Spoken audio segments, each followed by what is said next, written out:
Hello everyone, welcome to English Garden. In this video, we are going to learn In a Grove, a short story written by Akutakawa Rinosuke in a simple and exam-oriented way. Now let's move on to the story. In a Grove. Grove அப்படின்னா தோப்புன்னு சொல்லுவாங்க. ஒரு தோப்பில் என்ன நடந்துச்சு அப்படின்றதா இந்த short story. This was originally written in Japanese language by Akutakawa Rinosuke and this was translated into English by Takashi Gojima. About the author பார்த்துக்கோங்க. About the story, இதோடைய genre பார்த்தீங்கன்னா சைக்கலாஜிக்கல் ஃபிக்ஷன்னு சொல்கிறாங்க. அப்படின்னா ஃபிசிக்கலி என்ன நடக்குது அப்படின்றத விட மென்டலி அவங்களுக்கு என்ன நடந்தது, அவங்களோட interior thoughts, conscious mind set, இதெல்லாத்தையும் பற்றி பார்க்குறது தான் நம்ம சைக்கலாஜிக்கல் ஃபிக்ஷன் அப்படின்னு சொல்கிறோம். நெக்ஸ்ட் மிஸ்ட்ரி, ஏதாவது மர்மமான முறையில் நடக்கக்கூடிய நிகழ்வுகளை அதில் ஷேர் பண்ணியிருப்பாங்க. ஸோ செட்டிங் பார்த்தோன்னா ஒரு பேம்பு குரூவ் ஒரு கயோட்டோன்ற பிளேஸுக்கிட்ட இருக்குது, அங்கே தான் நடக்குது. நெக்ஸ்ட் கேரக்டர்ஸ் பார்த்துக்கோங்க. இதில் டக்கஹீரோ அப்படின்றவங்க தான் main character, 26-year-old young man. Next Masako, his wife. இதில் ஒரு இன்வெஸ்டிகேஷன் நடக்குது, யார் முன்னிலைனா த மேஜிஸ்ட்ரேட். அண்ட் அதில் நிறைய பேர் டெஸ்டிமோனி ஷேர் பண்ணுறாங்க. யார் யார்னா woodcutter, the Buddhist priest, policeman, Tajomaru, Masako's mother and finally டக்கஹீரோவுடைய ஸ்பிரிட் மீடியமாக வந்து விட்னஸை ஷேர் பண்ணுது. So now let's move to the detailed story. இந்த ஸ்டோரியோடைய பிளாட் என்னென்னா, டக்கஹீரோ அப்படின்ற ஒரு மேன் ஒரு டெட் பாடியாக பேம்பு குரூவுக்குள்ளே கிடப்பார். Whether he was killed by someone or he was killed by himself அப்படின்றதான் இந்த ஸ்டோரி. அவர் யாரும் கொன்னாங்களா இல்லை அவர் தன்னைத்தானே கில் பண்ணிக்கிட்டாரா அப்படின்றதா இந்த ஸ்டோரி. ஸோ ஃபர்ஸ்ட் வந்து உட்கட்டர் வராரு. அவர் என்ன சொல்கிறார் அப்படின்னா, யூஸ்வலாக நான் வந்து பேம்பு குரூவுக்குள்ளே என்னுடைய கட்டிங் ஒர்க்ஸுக்காக போவேன். ஸோ அங்கே பார்த்தீங்கன்னா செடார் ட்ரீஸ் அப்படின்றது இருக்கும், கேதுரு மரம்னு சொல்லுவாங்க, ஒரு பிக் ட்ரீ. அது மாதிரி நான் வேலைக்கு போகும்போது ஒரு டெட் பாடியை பார்க்குறேன். அது எங்கே இருக்குன்னா ஒரு 150 meters எமாஷினான்ற ஒரு ரோடு இருக்குது, அதை தாண்டி 150 metersல இருந்ததாக அவர் சொல்கிறாரு. ஸோ அந்த டெட் பாடியோட ட்ரெஸ்ஸிங் ஸ்டைல் எப்படி இருந்துச்சுன்னா, ஒரு ஜாப்பனீஸ் ஸ்டைலில் ஒரு ட்ரெடிஷ்னல் ப்ளூயிஷ் சில்க் கிமோனோவும் ஒரு கயோட்டோ ஸ்டைலில் ஹெட்லையும் வியர் பண்ணியிருந்தாங்கன்னு சொல்கிறாங்க. அண்ட் அந்த டெட் பாடியோட செஸ்ட்டில் ஒரு சிங்கிள் ஸ்வானுடைய ஸ்ட்ராக் இருந்ததாக சொல்கிறாங்க. அண்ட் அவருடைய பிளட் ஷெட் எல்லாமே ரொம்ப ட்ரையாக இருந்ததாக சொல்கிறாரு. மேபி இது நேற்று நடந்திருக்கலாம் அப்படின்னு சொல்கிறாங்க. அண்ட் அந்த டெட் பாடி பக்கத்தில் ஒரு ரோப்பும், அந்த ரோப்பும் அந்த செடார் ட்ரீஸோடைய ரூட்டில் சின்னதாக கட்டியிருந்ததாக அவர் சொல்கிறாரு. அண்ட் பக்கத்தில் ஒரு கோம்பு இருக்குது. இது எல்லாத்தையும் பார்த்துட்டு அவர் என்ன சொல்கிறார்னா, இங்கே ஒரு பேட்டில் நடந்திருக்கு, அதில் இந்த பர்சனை யாரோ கில் பண்ணியிருக்காங்க அப்படின்னு சொல்கிறாங்க. ஏன்னா அங்கே இருக்கக்கூடிய அந்த செடார் ட்ரீஸு, பேம்பு லீவ்ஸ்லாம் ரொம்ப ட்ராம்படாக இருக்கிறத வச்சு அவருடைய விட்னஸை ஷேர் பண்ணுறாரு. அண்ட் நெக்ஸ்ட் புத்திஸ்ட் ப்ரீஸ்ட், இவர் என்ன சொல்கிறாருன்னா, எஸ்டர்டே ஆஃப்டர்நூன் ஒரு கப்பல் எமாஷினா ரோட்டில் நடந்து போயிட்டு இருந்ததை நான் பார்த்தேன். அவங்க ஒரு ஹார்ஸை வச்சு போயிட்டுருந்தாங்க. ஸோ அதில் பார்த்தீங்க அப்படின்னா ஒரு விமன் இருந்தாங்க, அவங்களுடைய ஃபேஸை வந்து ஸ்கார்ஃப் வச்சு கவர் பண்ணியிருந்தாங்க. ஒரு லைலா கலர் ட்ரெஸ் வந்து அவங்க வியர் பண்ணியிருந்தாங்க. ப்ராபப்ளி அவங்க ஒரு 4 feet 5 inches இருப்பாங்க. அந்த ஹார்ஸோடைய கலர் பார்த்திங்கன்னா ஒரு ஒயின் கலரில் செம்பழுப்பு நிறத்தில் இருந்ததாக சொல்கிறாரு. அண்ட் அந்த மேன் ஸ்வாட் அண்ட் ஆரோஸ் வச்சுருந்ததாக சொல்கிறாங்க. அவர்கிட்ட ஒரு 20 ஆரோஸ் இருந்ததாக சொல்கிறாரு. ஸோ இப்போ என்ன சொல்கிறாங்கன்னா, நேற்று இப்படி நான் இவங்களை பார்த்தேன், இன்றைக்கி இந்த மனுஷன் இப்படி ஒரு டெட் பாடியாக இருக்கிறாரு. ஸோ மனுஷன் வாழ்க்கை ஒரு நிலையற்றது தான், டியூ மாதிரி காலையில் தோன்றி ஈவினிங் மறைஞ்சு போகிற மாதிரி சீக்கிரம் மறைஞ்சு போயிடுது, ஒரு ஃப்ளாஷ் லைட்னிங் மாதிரி தான், சீக்கிரமாக வந்து மறைஞ்சு போகக்கூடிய வாழ்க்கையாக இருக்குதுன்னு சொல்லிட்டு அவருடைய சிம்பத்தியாக இங்கே சொல்லிட்டு போகிறாரு. அண்ட் நெக்ஸ்ட்டு யார் வராங்கன்னா போலீஸ்மேன். போலீஸ்மேன் என்ன பண்ணுறாருன்னா, ஒரு கிரிமினலை அங்கே நோட்டீஸ் பண்ணுறாரு, ஒரு அரெஸ்ட் பண்ணிட்டு வராரு. அவர் பேர் டஜமாரு. ஸோ இவர் என்ன சொல்கிறாரு அப்படின்னா, இந்த டஜமாரு அப்படின்ற ஒரு கிரிமினலில் ஒரு பிரிட்ஜுக்கிட்ட ஒரு ஹார்ஸ் மேலே அவர் போயிட்டு இருந்தார். டக்குன்னு நான் பார்த்த உடனே அந்த ஹார்ஸை விட்டு கீழே குதிச்சுட்டு நின்னார். அவரை நான் அரெஸ்ட் பண்ணிட்டு வந்துட்டேன் அப்படின்னு சொல்கிறாரு. ஸோ அவர்கிட்ட இருந்த அந்த ஹார்ஸு சேம் புத்திஸ்ட் ப்ரீஸ்ட் சொன்ன அடையாளத்தோடு தான் இருக்கிறதா சொல்கிறாரு. அண்ட் அந்த மனுஷன்ட்ட இருந்த அதே ஆரோ இவர்கிட்ட இருந்ததாக சொல்கிறாங்க. So he may be a murderer அப்படின்னு அவர் சொல்கிறாரு.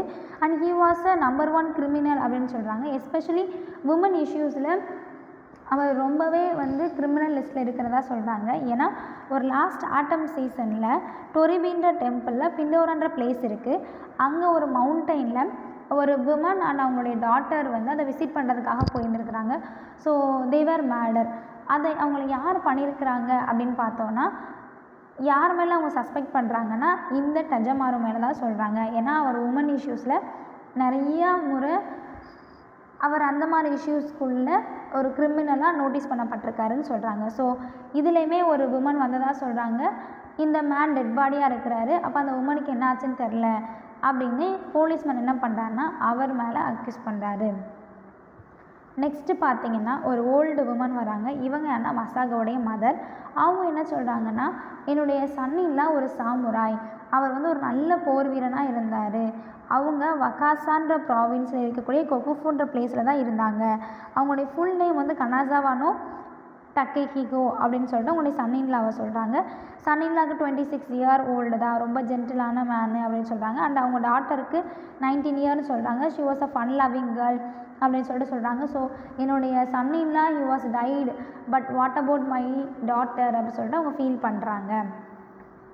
நெக்ஸ்ட்டு டஜமாரு வராரு. அவர் என்ன கன்ஃபஸ் பண்ணுறாரு அப்படின்னா, டக்கஹிரோவை கொன்னது நான் தான். ஏன்னா எஸ்டர்டே ஒரு மத்தியானத்துக்கு அப்புறம் ஒரு யங் கப்பல் யமாஷினா ரோட்டில் போயிட்டு இருந்தாங்க. அப்போது அந்த ஒரு உமனோடைய ஃபேஸ் ஸ்கார்ஃப் வச்சு கவர் பண்ணியிருந்தாங்க.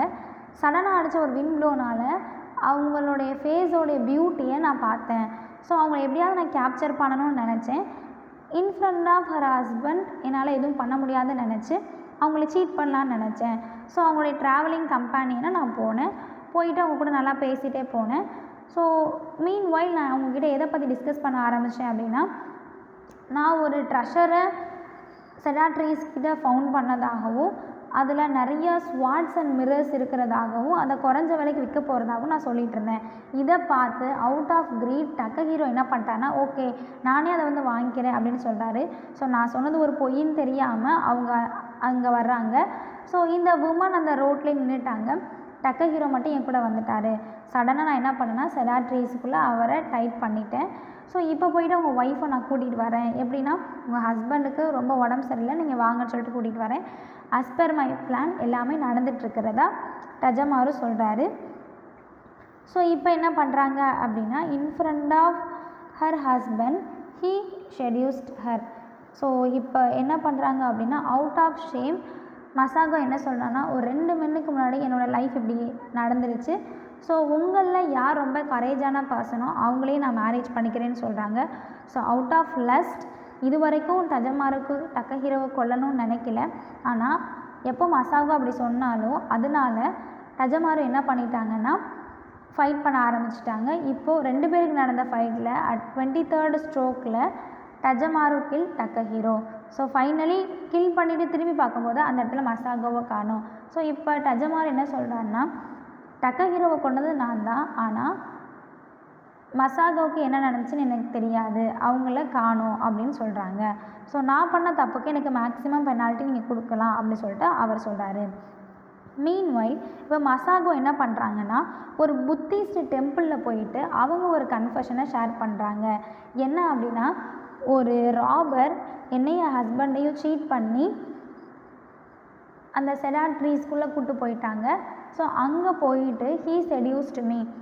அவுட் ஆஃப் கில்ட் நான் என்ன பண்ணிட்டேன் அப்படின்னா, இனிமேலுக்கு நம்ம வாழக்கூடாதுன்னு நான் டிசைட் பண்ணிட்டேன். நான் என் ஹஸ்பண்டுக்கிட்டையும் இவ்வளோ ஒரு ஷேமுக்கு அப்புறம் நம்ம வாழக்கூடாது அப்படின்னு நான் ஷேர் பண்ணேன். ஸோ மை ஹஸ்பண்ட் என்ன சொல்லிட்டாருன்னா, ஓகே என்ன ஃபஸ்ட்டு நீ கில் பண்ணு அப்படின்னு சொல்லிட்டாரு. ஸோ என் ஹஸ்பண்டை நான் கொன்னுட்டேன்.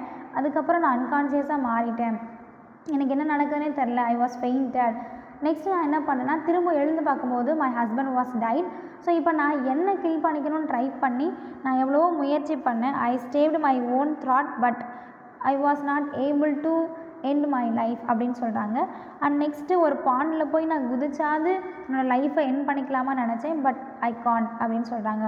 ஸோ இவ்வளோ ஒரு டிஸானராக இருந்துட்டேன். இனி என் லைஃப்பில் நான் எப்படி மூவ் பண்ணுவேன், இனி என்னோடய லைஃப் எப்படி ஆகுமோ அப்படின்ற ஒரு கொஷினோட ஒரு கன்ஃபியூஷனோட வாட் கேன் ஐ டூ அப்படின்னு சொல்லிட்டு அந்த குவானோன் அப்படின்ற ஒரு காடு கிட்ட கன்ஃபஸ் பண்ணுற மாதிரி மசாகோவை ஒரு சைடு காட்டுறாங்க.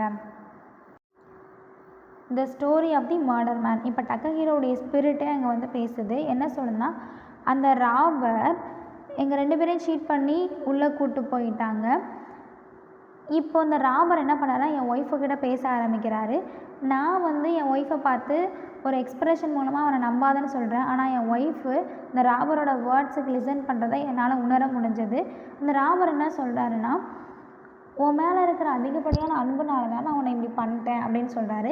இதை கேட்ட மசாகோ, நான் அப்போ உன் கூடவே வந்துடுறேன், நீ எங்கே போனாலும் நான் உன் கூட வர்றேன், ஆனால் என் ஹஸ்பண்ட் உயிரோடு இருக்கிற வரைக்கும் என்னால் இதை பண்ண முடியாது, ஸோ நீ அவரை கொன்று அப்படின்னு அவங்க ஒய்ஃப் சொல்கிறாங்க. இதை கேட்ட டஜமாரு என்ன பண்ணுறான்னா டக்கஹிரோட்ட போயிட்டு, பார்த்தியா அவன் ஒய்ஃப் என்ன சொல்கிறாங்கன்னு சொல்லிட்டு ஒரு நக்கலாக பேசுகிறாங்க. உன் ஒய்ஃபை வேணால் கொல்லட்டுமா அப்படின்னு சொல்கிறாங்க.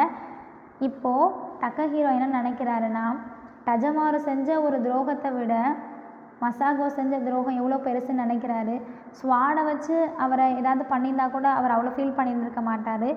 மசாகோட வாயிலேருந்து வந்த வார்த்தை அவரை ரொம்ப காயப்படுத்திடுச்சு. இப்போ அவர் என்ன சொல்கிறாருன்னா, இல்லை மசாகோ நீ எதுவும் பண்ணிடாத அப்படின்னு சொல்கிறாங்க.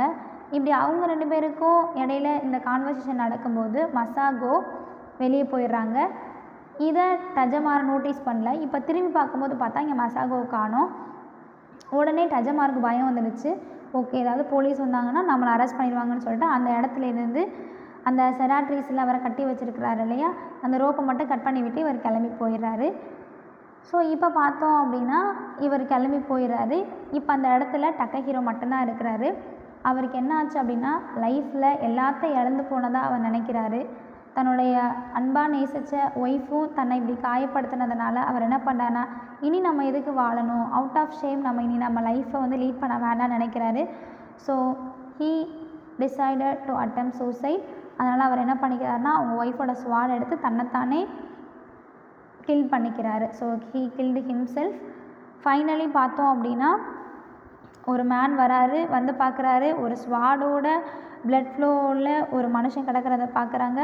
பார்த்துட்டு அந்த ஸ்வாடை எடுக்கிறாரு. ஆல்ரெடி அந்த ஸ்வாடை தன்னைத்தானே குத்திக்கிட்டதுனால டக்கஹிரோ ஹாஃப் டெத்துக்கு போயிட்டாரு. அவருக்கு எந்த சவுண்டுமே இப்போ கேட்கல. கொஞ்சம் கொஞ்சமாக டார்க்னஸ் வருது. இதெல்லாம் பார்க்குறாரு. அட்லாஸ்ட் அந்த ஸ்வாட் அவர் உருவுறதான் தெரியுது. மற்றபடி அவர் அந்த டெத்தோட எண்டுக்கு போயிட்டார். So finally he died. So at last இந்த ஸ்டோரி எப்படி முடியுது அப்படின்னா, டக்கஹிரோவுடைய ஸ்பிரிட் வந்து பேசுகிறதோடு இந்த ஸ்டோரி முடியுது. இந்த ரைட்டர் என்ன பண்ணியிருக்கிறாரு அப்படின்னா, இப்போ டக்கஹிரோவை கொண்டது யார், whether he killed himself or he was killed by someone, மசோகாவா இல்லை டஜமாருவா அப்படின்னு சொல்லிட்டு ரீடருடைய பர்ஸ்பெக்டிவில் விட்டுடுறாங்க. ஸோ தீம்ஸ் என்னன்றதை நோட் பண்ணிக்கோங்க. Thank you for learning with English Garden.